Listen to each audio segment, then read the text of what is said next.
up first for our lasagna, we are making a Bolognese Ragu.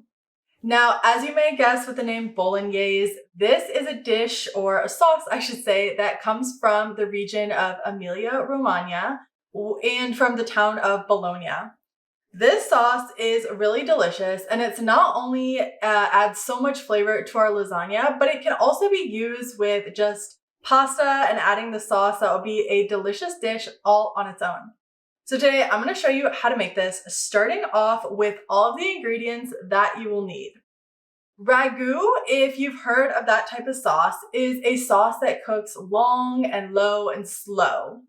Bolognese, on the other hand, refers to the fact that there's meat in the sauce. So up first, we need to start with some ground pork.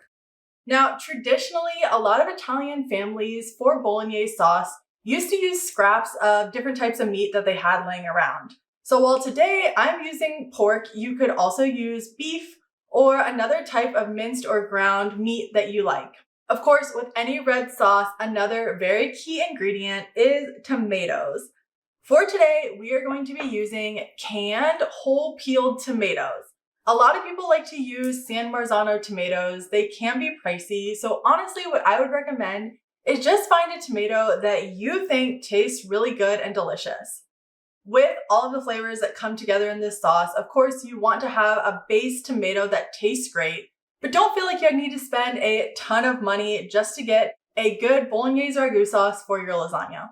Next up, another key ingredient is red wine. Today, we are using dry red wine. I like to use a Shiraz, but you could also use something like a Cabernet or really any red wine that you prefer. Remember, anytime that you're cooking with wine, you want to cook with something that you would actually drink. That means no buying the super dirt cheap wine that tastes like trash.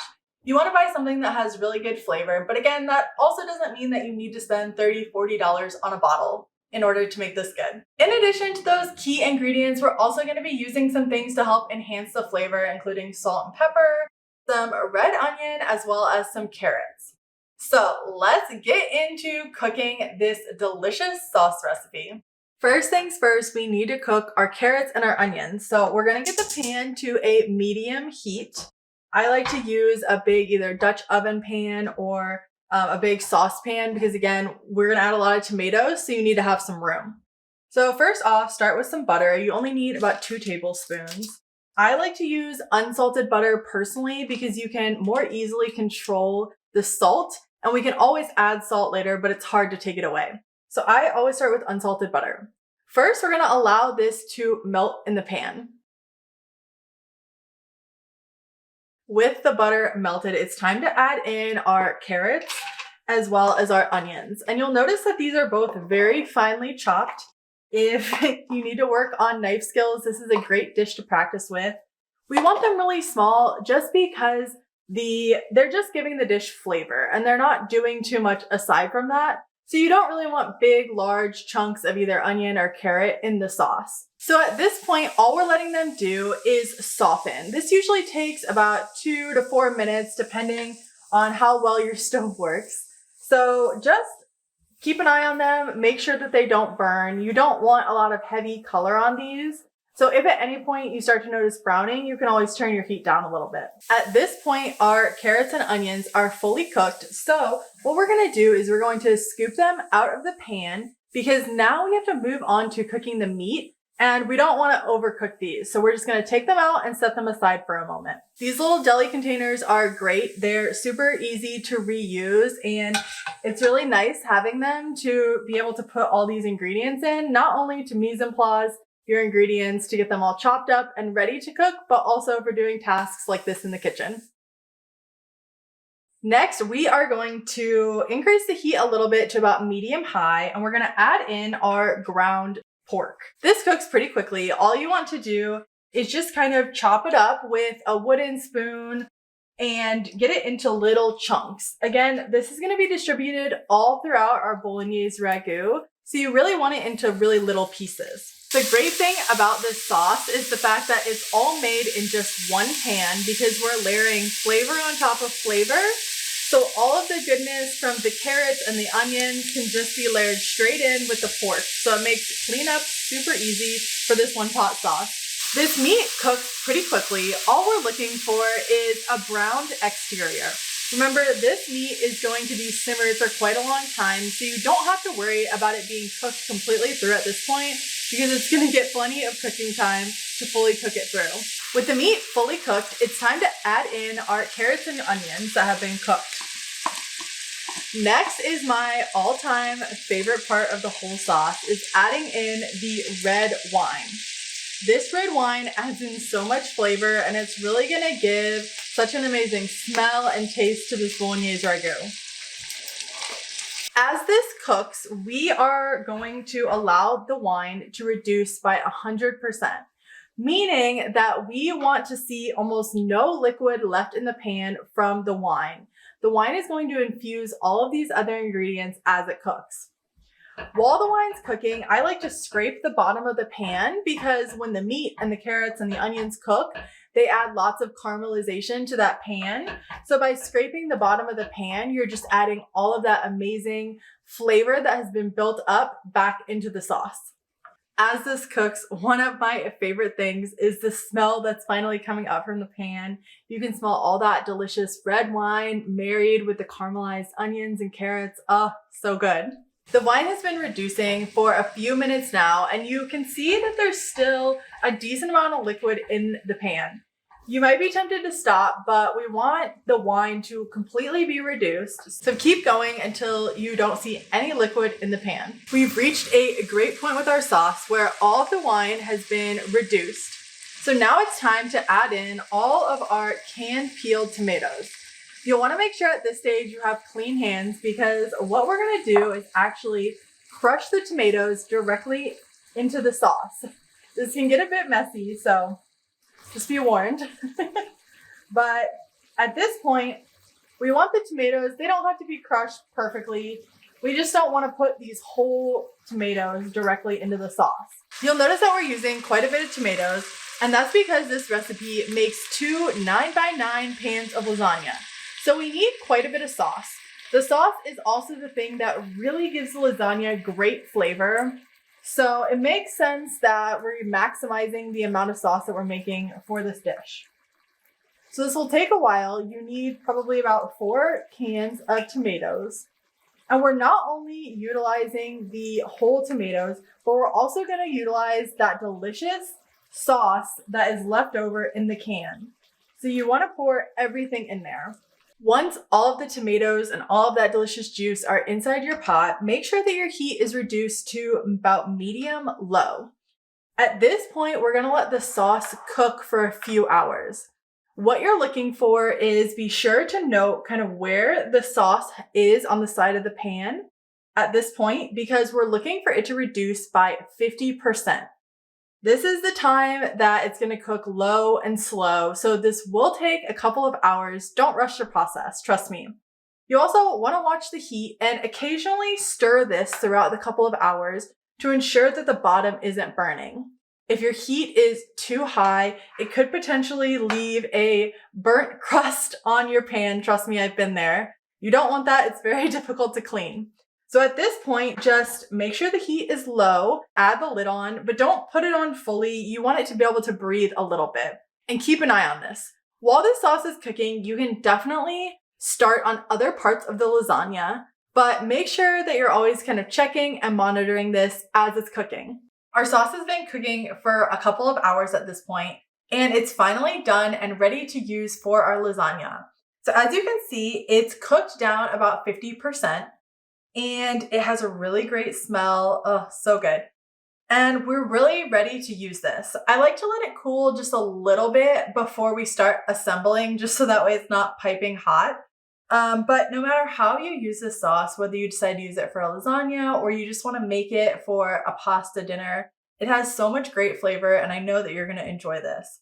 So go ahead and set this sauce to the side until you're ready to start assembling your lasagna. Up next, we are doing part 2 of the lasagna, aka the noodles.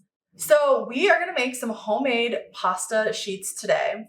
If you're feeling lazy or you're crunched on time, you can completely skip this lesson and instead just use dried pasta sheets from the grocery store. The nice thing about it is, depending on how much time and effort you want to put into your lasagna, You can take the time to make these homemade lasagna noodle sheets, or you can just use dried. Either way, your lasagna is still going to be delicious.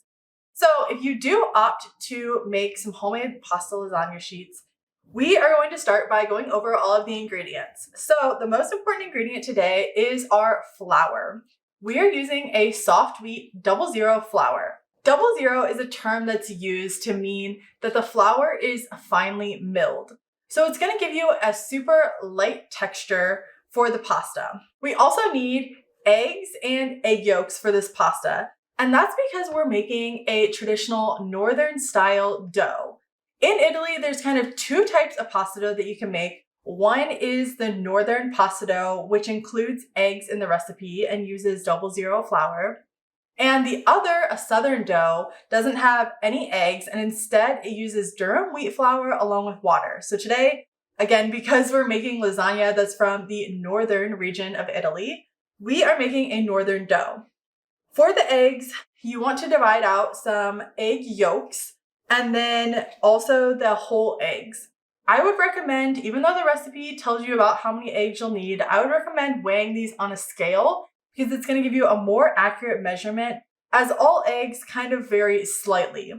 So if you are measuring out whole eggs and you just need a little bit more, what you can do is you can crack the egg into a bowl, whisk it up with a fork, and then just measure the little bit more that you need to ensure that you're getting both the white and the yolk when you're measuring the whole eggs. Okay, two more ingredients that you'll need. You'll need some fine sea salt. This incorporates really nicely into the dough and gives it the flavor that it needs. And finally, we'll also need some semolina durum wheat flour. And this is just used to make sure that the pasta does not stick together. So we're not actually using it in the dough, but rather just to ensure that the pasta doesn't stick together when we're making it all. Okay, before we get into this, I will give a disclaimer that if you have a pasta machine, that's what I would prefer to use. But if not, I'll show you also how to make this with just a rolling pin. So let's get into it.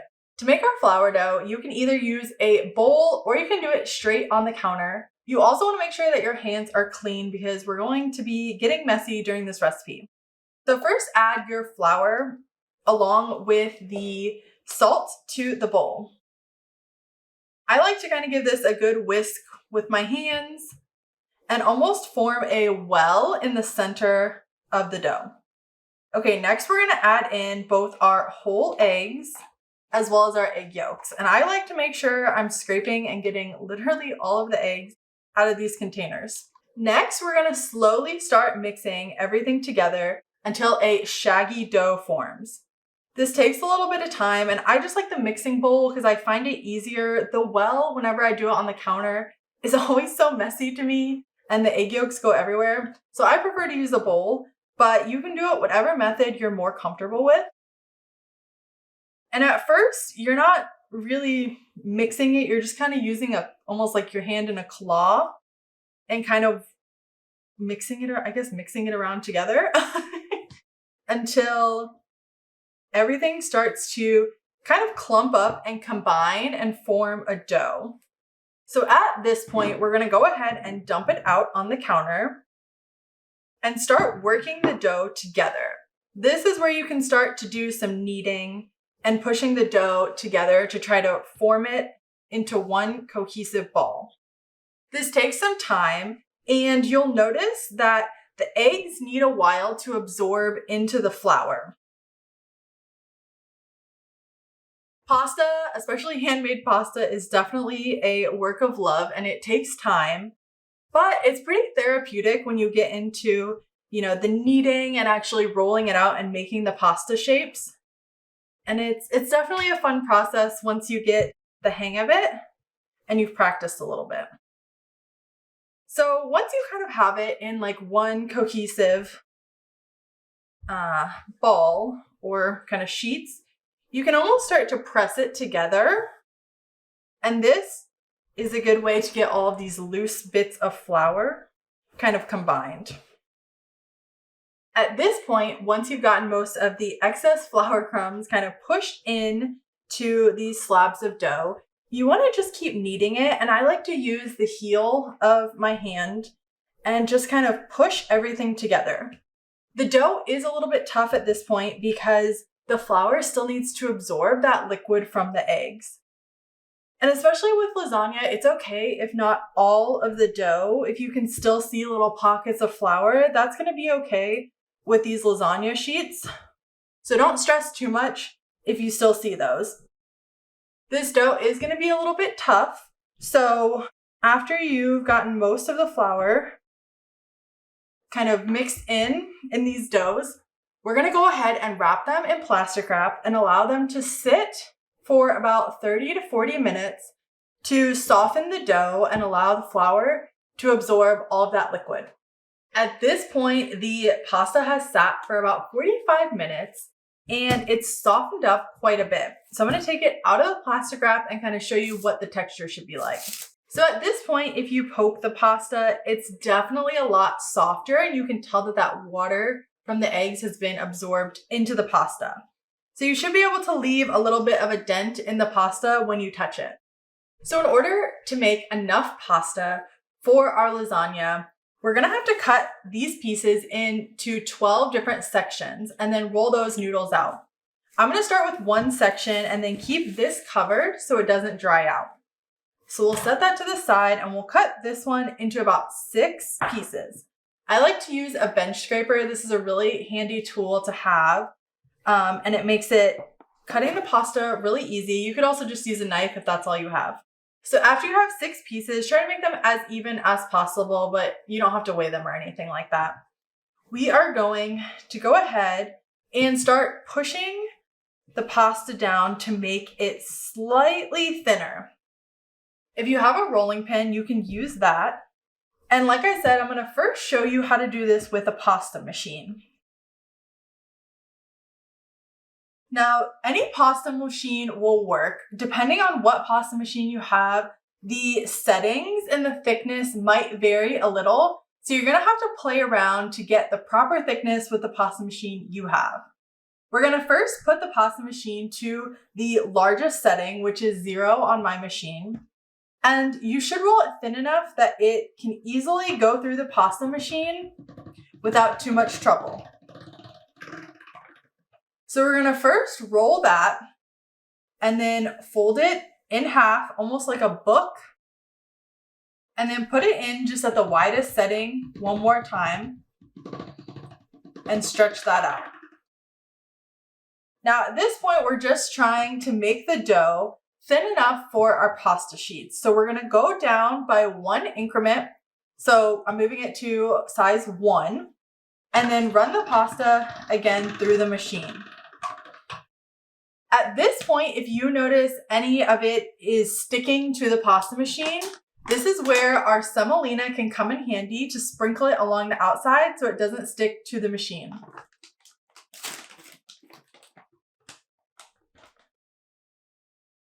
I also like to have some on the counter just so I can easily run the dough along it. And this should prevent any sticking. All right, we're gonna move our pasta machine down to size 2 and run it through there again.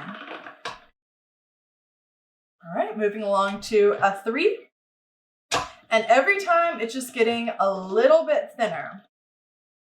Now what we're looking for is about 1 millimeter thickness.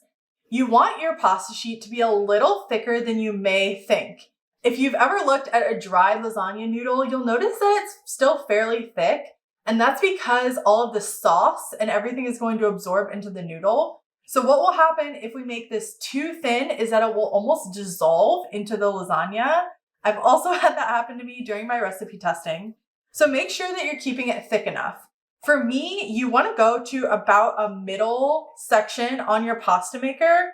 I like to stop at around size 4 or 5 on my machine. But again, somewhere in between the middle of the widest and the smallest setting usually works. You might have to experiment a little bit and kind of play around with the size to get it to your liking, but it should be about 1 millimeter thick on this side if you want to be really exact and measure it. All right, so we're gonna move along to size 4 and run it through the machine one last time. And you should end up with your full pasta noodle. The final pasta size should be about 3 inches wide this way by 12 inches. So this is 6, 6, about the right size. You don't have to stress too much because we'll be cutting these down to fit into the pan, but that's just about the size range that you'll want for this pasta.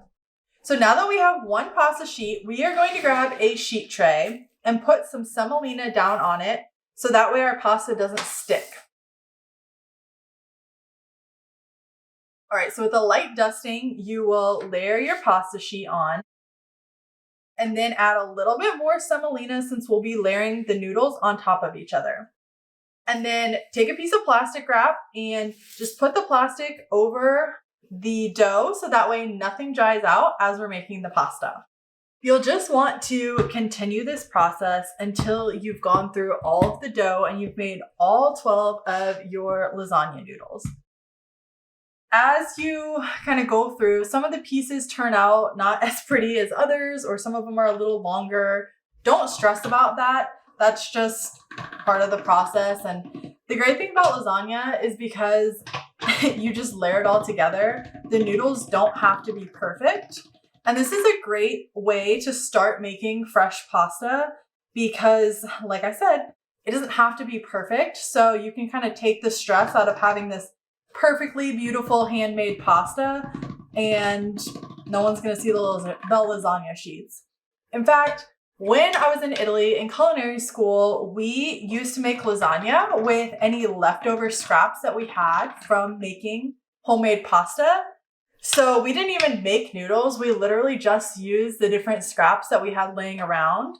And it's a great way to have a no-waste kitchen, which was a huge thing when we were studying. We were always trying to use up all of the food and making sure that nothing got left behind or wasted.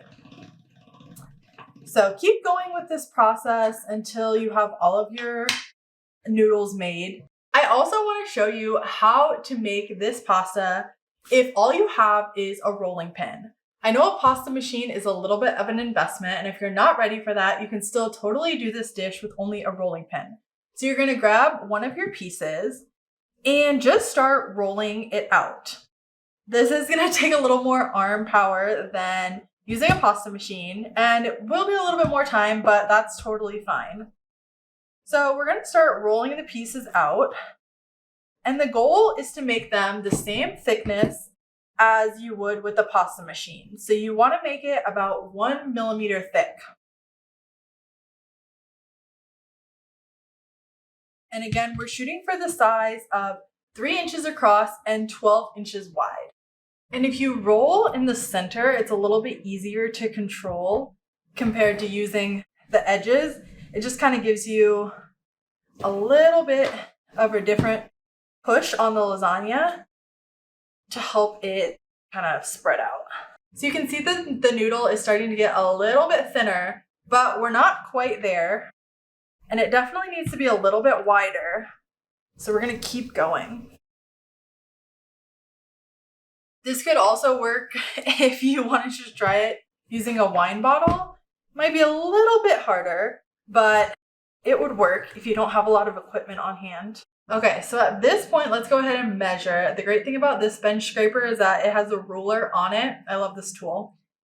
All right, so we're at about 3 inches across and about 12 wide. So looks like this is about the right size, and you can see it does require a little bit more arm strength than the pasta machine, but you still get the same end result, which is what we're looking for.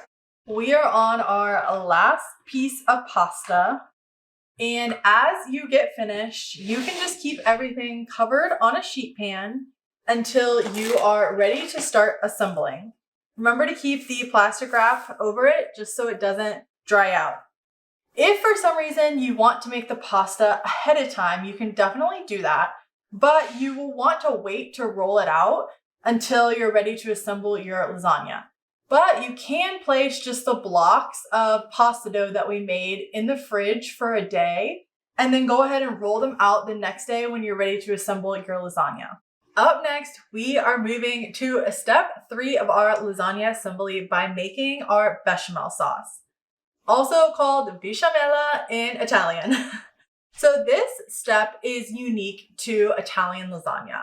Oftentimes in Italian American lasagna, you'll find ricotta cheese, but today we are making a more traditional classic Italian version, which uses bechamel instead of ricotta. So bechamel, if you've never had it before, is almost like a thick, creamy sauce that adds tons of decadence to the lasagna. I'm going to first show you an overview of all the ingredients, starting with one of the main ingredients, whole milk.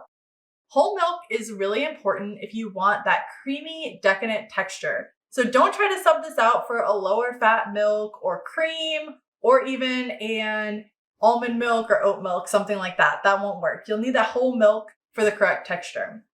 We're also going to be making a roux for this, which is a mixture of butter along with flour.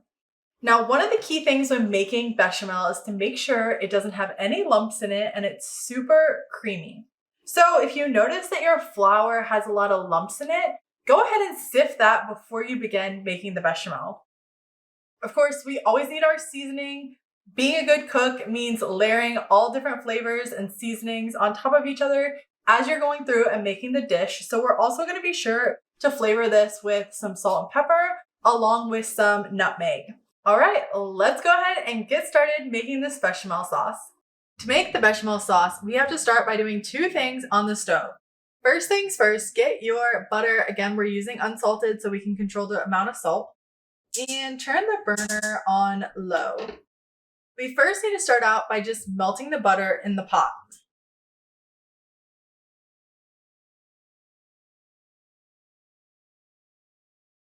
While the butter is melting, on a second pot, turn this on medium heat.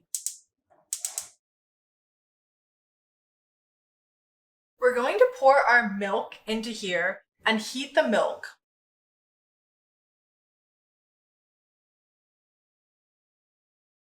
We just want this milk to be warmed before we start making our bechamel sauce. So make sure that it doesn't boil over. You really just want to start seeing the milk kind of steaming so that way that you know it's hot. You can also test it by just putting your finger in there if you have chef hands like I do. If not, just kind of make sure that it's steaming before we move on to the next step of the bechamel. Okay, while we're waiting for that, we are going to start by making our roux. Now that the butter is completely melted, we're going to turn up the heat to medium. And this is where we're going to add in our flour. With the flour, before you add it in, make sure you have your whisk ready. While we're incorporating our flour, we are going to start mixing everything together. So just slowly start adding it in and then whisking it with the melted butter. Now at this stage, you want to make sure that you don't have lumps. So it's really important to whisk all of the flour to get out any large lumps. As you add in more and more flour, you'll start to see that the mixture is going to thicken up, and that's exactly what we're looking for. The roux helps to thicken the entire bechamel sauce, and that's really the whole point of it. So make sure you get all of your flour, and again, take your time, make sure that you've whisked all the lumps out. It's going to get you a better product. Trust me, you'll be happy about it. Okay, now at this point, all of the flour has been added in, but we need to let this mixture cook for about 2 to 3 minutes. You don't want to get any color on it, so just keep an eye on it as it cooks. But the point of cooking is to help that floury taste kind of cook out of the roux. We're just using it as a thickener. We don't want the actual taste of the flour. So allow this to cook for 2 additional minutes. I like to stir it while it's cooking just to keep an eye on it and make sure that it's not getting browned or golden and that we're not getting any color on it. Okay, at this point, I'm going to kind of head back over to the milk and check on that. Starting to get a little bit warm, but not quite there. At this point, you can add in your nutmeg and just whisk it in. This is again creating another great flavor in the lasagna and the bechamel.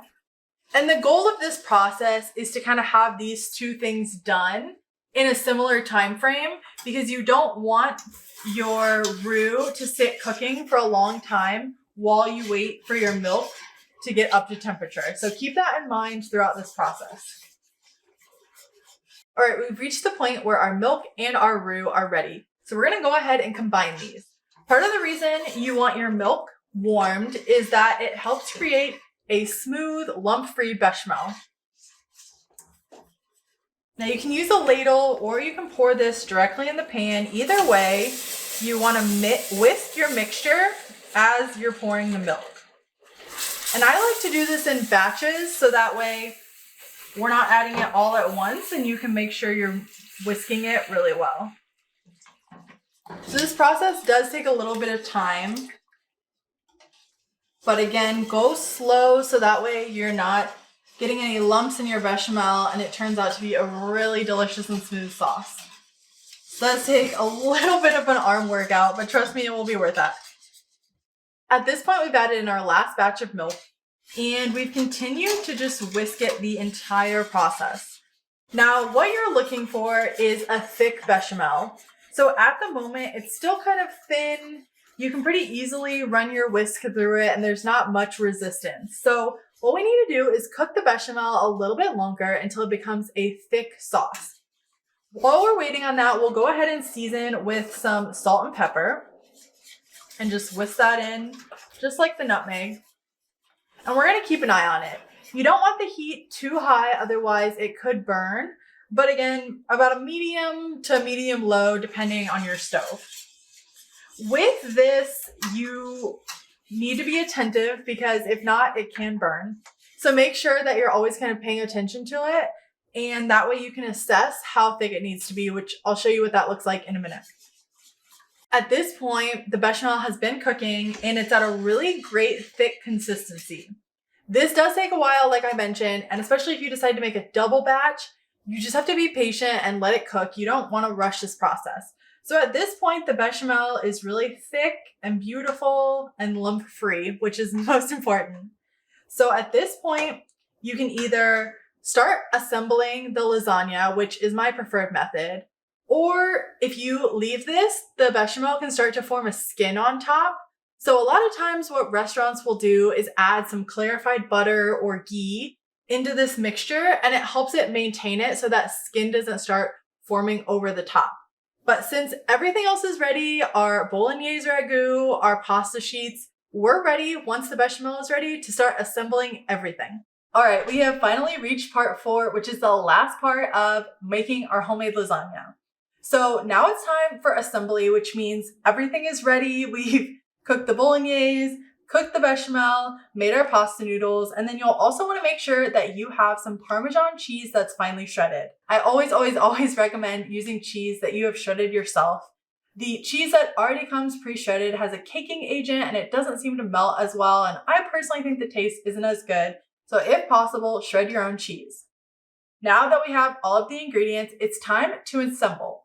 I like to make this into 9x9 dishes because you have one that you can bake right away and then one that you can freeze for later. If you'd prefer, you can also make this in a 9x13 pan and just have one pan that you can serve if you're hosting a dinner party or have a large family. So to start out with the assembly, we are going to use our bechamel sauce and take a little of it and spread it in the bottom of the pan. This helps prevent the noodles from sticking to the pan. So make sure that you have a very thorough and nicely coated layer on the bottom of your baking pans. And you'll notice here that I'm just using some aluminum ones from the grocery store. This is a great option if you want to gift your lasagna to somebody, but you can also use obviously metal pans as well. Okay, so now that we're here, it's time to grab some of our lasagna sheets. Like I mentioned, you might need to cut these. So we're gonna kind of measure them out and use a bench scraper to cut and fit them exactly into the pan. You want a nice layer over the entire pan. And like I mentioned, these noodles aren't perfect. They aren't perfectly shaped, and that's part of the beauty of them. So don't stress if you have to cut them in weird ways. Literally nobody is going to know once the lasagna is baked. So you'll go ahead and repeat that. And if you have these little scraps, you can just form them into a layer of their own. Perfect. So at this point, you want a solid base on the bottom, just so that way you have a nice sturdy layer on the bottom of your lasagna. And the same can be done if you're using dried noodles instead of homemade noodles. Just break them up until they fit into the baking sheets. Okay, next we are going to add some of the bolognese sauce. I like to just add a scoop and then kind of spread it along the noodles. And you'll probably want about half a cup. I always just eyeball it. But if you want to be exact, it's about half a cup.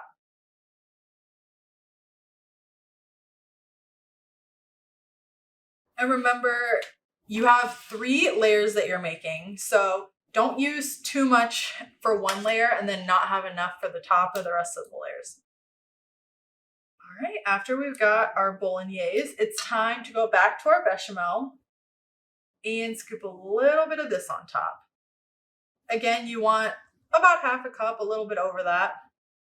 And you're just gonna spread it around. Everything gets mixed together, so it's not too big of a deal if you get a little sauce on your ladle and it goes back into the bechamel, since it's all gonna be layered together.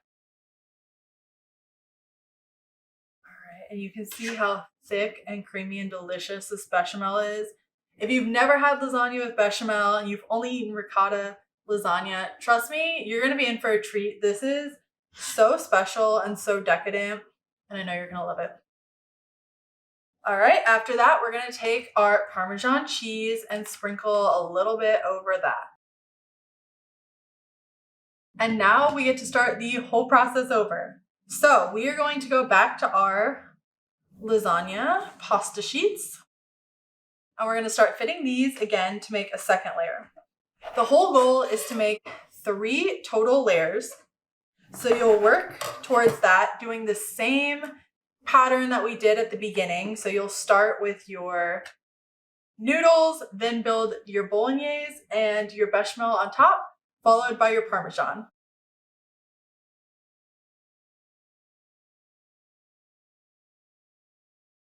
All right, now that we've reached the top layer, you really need to pay attention to how you layer your toppings on.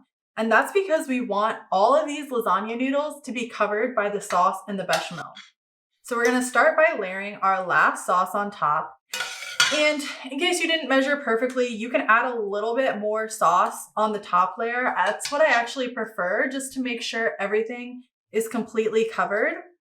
We, if you've noticed, are not boiling these noodles. You don't need to boil the noodles, whether you use homemade version or you use dried pasta. You don't need to cook the noodles prior to assembling the lasagna.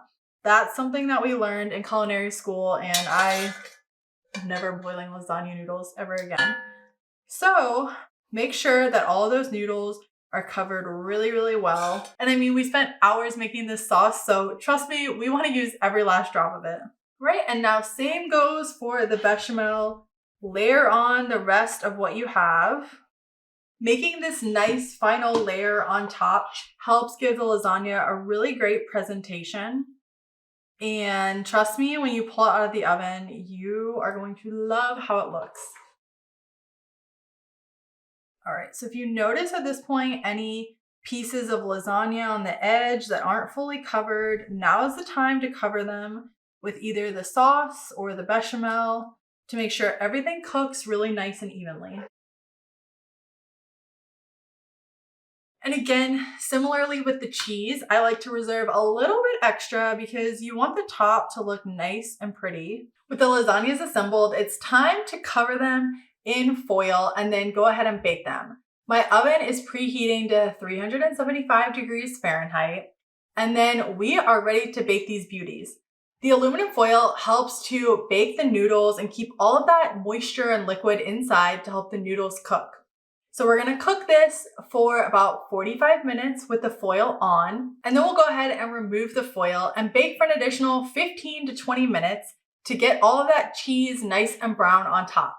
Once you take it out of the oven and the lasagna is fully baked, you wanna let it sit for about 15 minutes. I know it's tempting to cut into it right away, but the lasagna can be soupy if you don't let it sit and just rest for a little bit before serving it. I also mentioned that you can freeze the lasagna, and I'll put instructions in a different lesson on how to do that. But this is a great option to make something for dinner, have this ready for dinner, and then have one prepped later. So that way when you don't want to make dinner one day, you have a delicious lasagna ready to go. The lasagna is finally cooked out of the oven and it's sat and rested for 15 minutes. So at this point, we are ready to serve it. You can serve it either directly in this pan or cut it up and plate it nicely with a little basil on top. I know that you are going to love this lasagna as much as I did. Definitely one of my favorite dishes from culinary school, and I can't wait to see how yours turns out.